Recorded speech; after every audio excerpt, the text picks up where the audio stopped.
QuillBot for Word brings advanced editing, paraphrasing, and multilingual capabilities directly into your documents.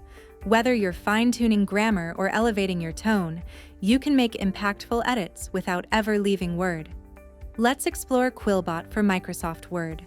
Start by clicking QuillBot in the tab at the top of your document to open up the Grammar Checker on the right side panel. Here, you can accept or ignore corrections. QuillBot for Word is also multilingual, so you can easily work with over 20 languages from around the world.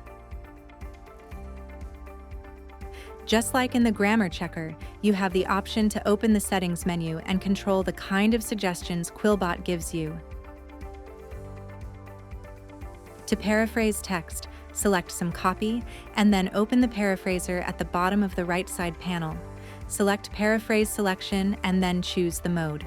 Let's make this sound more formal. You can also choose fewer synonyms to get a rephrase similar to what you originally wrote. Additionally, you can freeze words to maintain some of your original text.